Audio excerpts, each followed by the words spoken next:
welcome back to Rue's Life, and here I am for October's Ponderings from the Polytunnel.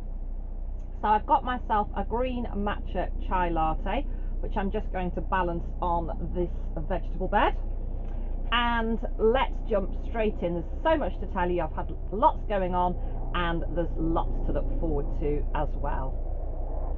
So first of all, apologies, there's a helicopter yet again circling overhead, and I know that this microphone from this camera is quite sensitive and will pick that up, but I think they do a lot of training in this area, so you know it could be circling around forever, and if we wait I'm never going to get this filmed. So first of all, I hope those of you that follow me will have seen my last video of my harvest. I'm absolutely thrilled with my growing season this year. I've had some fantastic harvests, and although, you know, I've got the bulk of my harvests in now, there are still a few bits and bobs going, and it's just the beginning again now.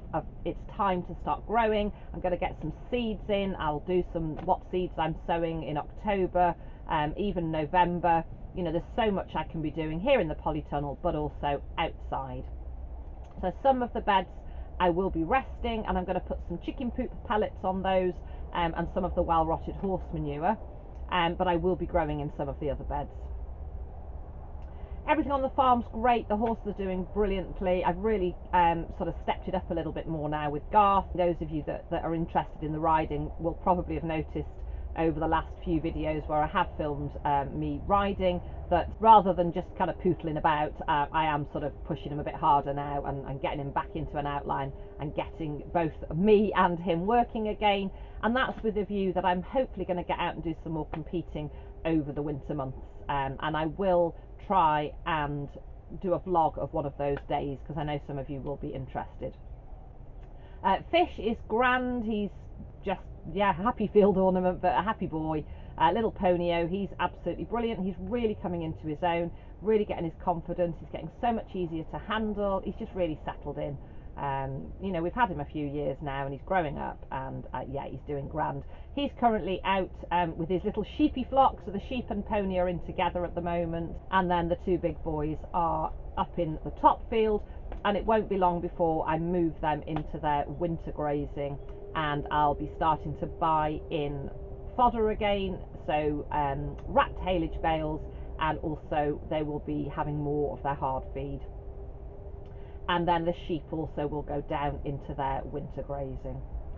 The chickens are still laying. They are starting to lay a little less now, but you know that's natural. As the light, the length of day fades, the chickens will lay less, and they usually drop off over the winter months. They'll probably molt, so they'll be looking a bit scruffy for a while. The expats tend to keep laying. They don't drop completely off, so we still get a few eggs over the winter months. So that's pretty much what's going on around the farm and here on the plot. So books that I've been reading, have read, and am currently reading. So I got a lot of reading done through sort of August and September. I really enjoyed The Catch by T.M. Logan. I enjoyed A Secret Garden by Katie Ford. I love Katie Ford books. They're just really easy to read. And yeah, that was a great read. I enjoyed that one. The Switch by Beth O'Leary. That was an easy one to read, and I quite enjoyed that one too. And then a little bit deeper and darker, I really enjoy the Rachel Kane Stillhouse Lake series. And I can't remember if it's 5 or 6 now in that series, but I've just read the last one of those. That was one of the last books that I read. So if you like a crime thriller, a little bit gory, but really, really good. They're a little bit samey, and they sort of start a bit slow, a little bit predictable, and then there's always a bit of a twist. I really enjoy them, and a couple of my work colleagues enjoy them too. Sadly, I've actually recently discovered that, you know, there won't be any more in that series, because the author Rachel Kane really sadly died quite recently. So that was quite sad to find out. But her books are fantastic. If you, as I say, if you like a crime thriller, you can't go wrong with them. And she has written a lot of books, so I will be looking out for her other series, and I'm probably reading some of those in the future. And I'm currently reading a book called The Last Charm by Ella Albright. which was given to me by one of my work colleagues, and she said she thought I'd enjoy it, and so far, yes, I am. So it's a nice little story, a little bit of nostalgia in there, and I suspect it's going to develop into a bit of a romance. But yeah, nice book to read, quite thought-provoking. And then on to things I've been watching. I have become completely hooked on Stacey Dooley. So I recently discovered Stacey Dooley, I think it was called Blood, Sweat and T-Shirts. Absolutely fabulous. I found it on YouTube. It's a good few years old now, and it turns out I think that's where Stacey Dooley was actually discovered, because of her sort of natural way in front of the camera, and she really was so interested and wanted to understand these people's life stories, and she really has a natural, as I say, natural way in front of the camera, and she really wants to investigate and ask questions and find out, and she has a lovely way of doing that. So I've just watched one of the series of Stacey Dooley Sleeps Over, and it's been really fascinating. If you haven't watched it, I can recommend it. Again, I found it on YouTube, but I'm sure you can find it in other places.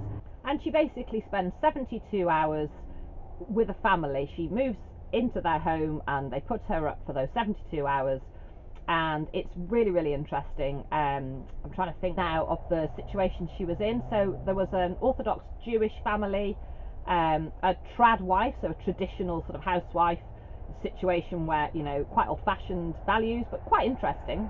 A family living on a Scottish island completely off-grid, really enjoyed that one, and various others. So yeah, well worth a watch. Check that out. I really, really enjoyed it.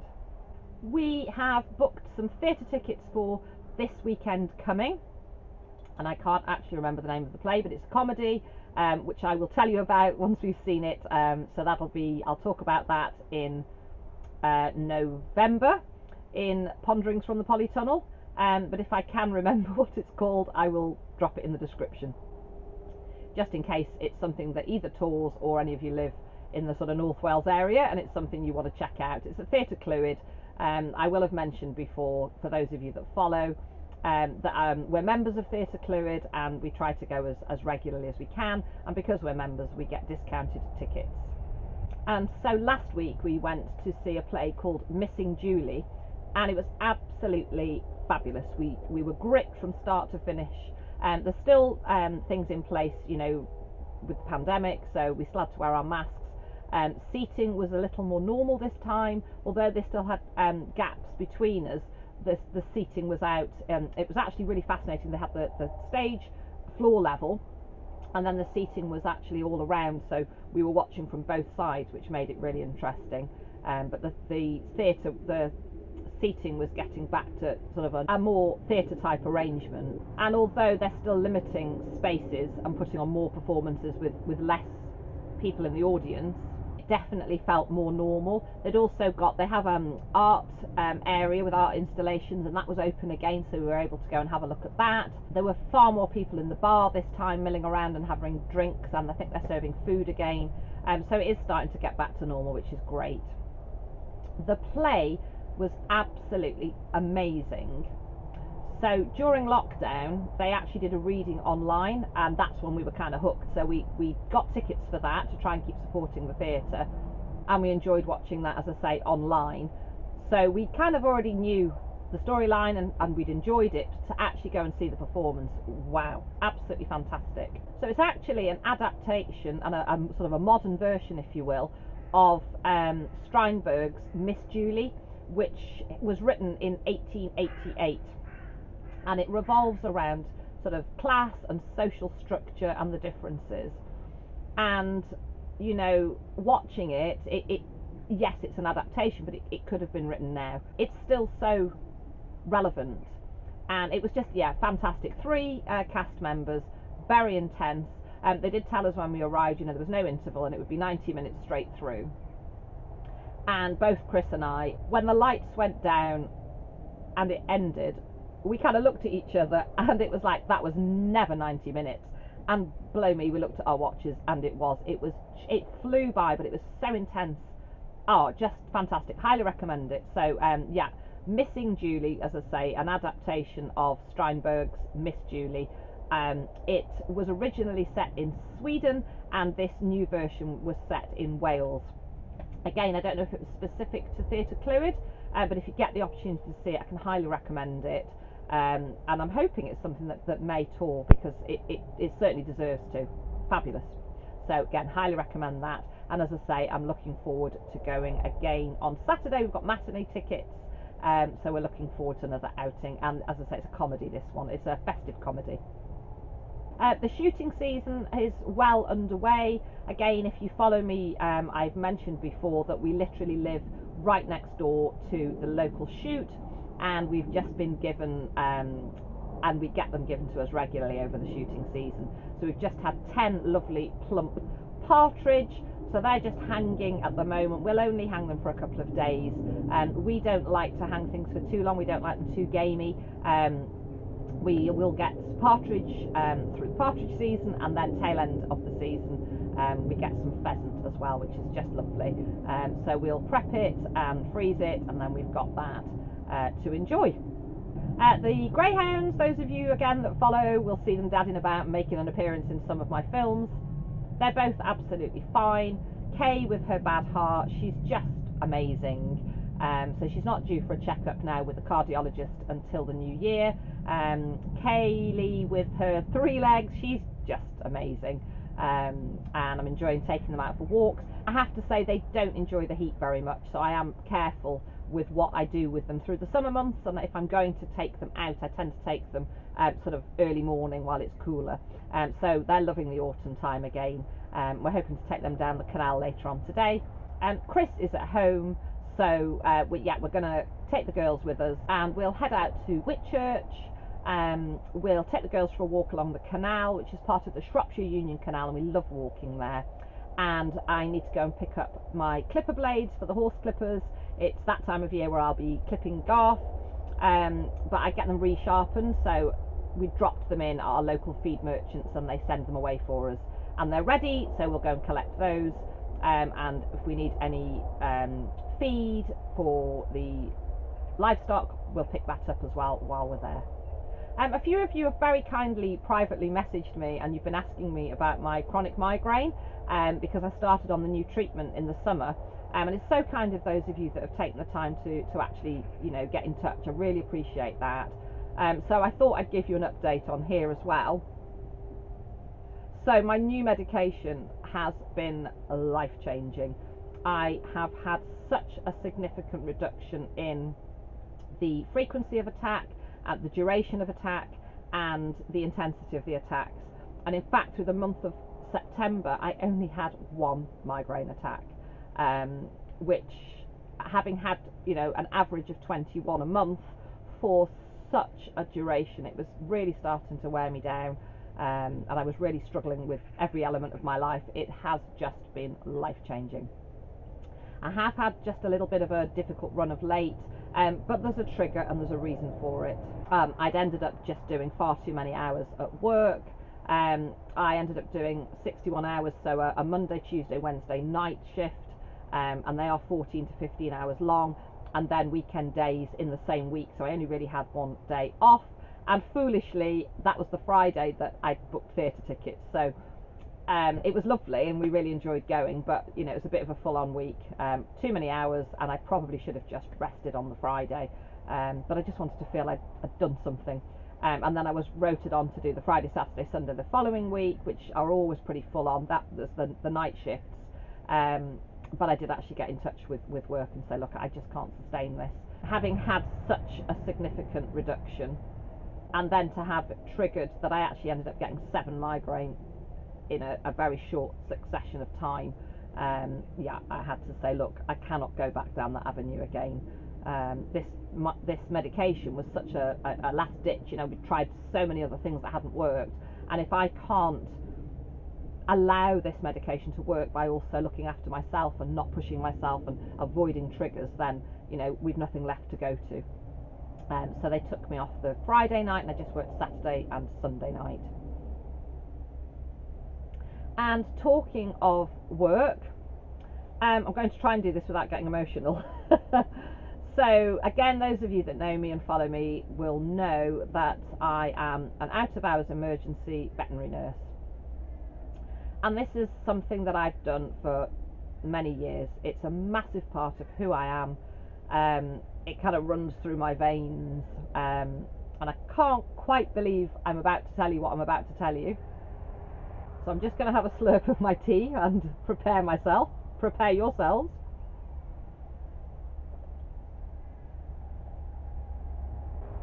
So for a little bit of backstory, I left school at 16 and I went to work with horses, and I trained to be a riding instructor, and I worked for a number of years in riding stables and trekking centres and on farms, and I loved it. But it's physically demanding, and I developed during that time degenerative disc disease in my lower back, and it just wasn't sustainable. And to just be an instructor, it just doesn't happen. You can't just go and teach. I did try freelance instructing for a while, but it's very seasonal, and it just didn't pay. So unless you own your own yard, and again, you've still got the mucking out to do, and then obviously it's an expensive thing to have enough horses and the insurance and so on. So won't bore you with all the ins and outs of that. But essentially, I found it was something that wasn't sustainable.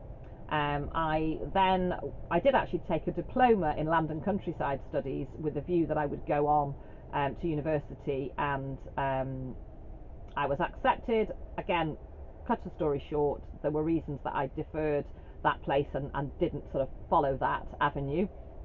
And I ended up working in boarding kennels and catteries, still freelancing, breaking and schooling horses, and house sitting for people with dogs, cats and horses. And then just shy of 25 years ago, so about 24 years ago, I finally got my first job in a veterinary clinic. I started out sweeping floors and stacking shelves and answering the phone and cleaning kennels and walking dogs and doing that kind of thing. So essentially as a kennel assistant. And then I gradually increased my hours, and then I got the opportunity to train, became a registered veterinary nurse, and then discovered my passion for out of hours emergency work, went on to do that and took my certificate in emergency and critical care, and I never looked back. But it's a tough job. It's very, very rewarding, and I'm so passionate about it, but it's also very tough. It's very demanding, incredibly long hours, and just physically and emotionally very, very draining.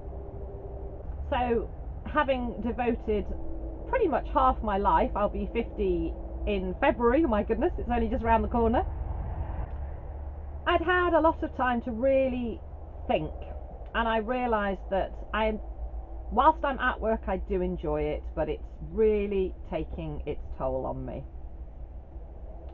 And I don't quite have the same passion. I kind of do when I'm there, but I'm not looking forward to going in the same way that I did, and I'm getting tired.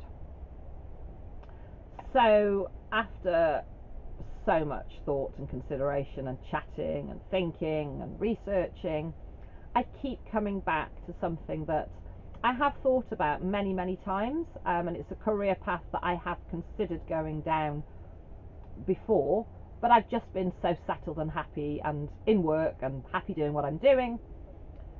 So having had a really good think about it, also finding that I'm kind of losing the work-life balance because I'm just so exhausted after doing my shifts that I'm not having the energy to utilise my time at home as I should really. So I've been through the process of having a good old think, coming back to this idea, looking to see what was out there, found a job that looked ideal, been through the application process, had a couple of telephone interviews and then a video interview, and I have been offered and accepted a new job, and it's also a brand new career. So I'm going to be a support worker for adults, and they may have learning disabilities or physical or mental disabilities, and I'm really, really excited. It's a lovely company, and it's a small setup, so they support, I think they can house up to 6 people, and I believe they support people also sort of independently, but the main area I'll be working, I think they can support up to 6 people in that accommodation, and just basically supporting independent living. getting out and doing normal everyday things, and encouraging, growing and visiting places and all the things that we should all have access to without prejudice. And it's something I'm really passionate about, that, yes, within reason. I know there are some things, I personally have things that I can't access or that I'm unable to do because of my chronic illnesses. But I think that, if people are able to do something, they should have the opportunity. Each and every one of us should have the opportunity to, go to the theatre, go to the cinema, go into a restaurant, go for a lovely walk, have the sun on our face, visit a beach, grow things, have our hands in the soil, ride a pony, be around animals. I'm so passionate that shouldn't be something that is elitist. All things should be available to all people. So, as I say, I'm really nervous. I'm really quite sad, but I'm terribly, terribly excited as well. As a registered veterinary nurse, I will keep, so you have to pay an annual registration. So I'm going to stay registered. I will continue to pay my registration fees. And where I currently work, they've been absolutely lovely. They've said I'm welcome back anytime. And if I want to just pick up some locum shifts, I can do that. So I will probably, pop back and do the odd locum shift, just to keep my hand in and touch base from time to time. So it's not completely over. But as I say, I'm really excited to start this new venture. So as I say, next week I've got Wednesday and Thursday night to work, and then I start my new job the following week.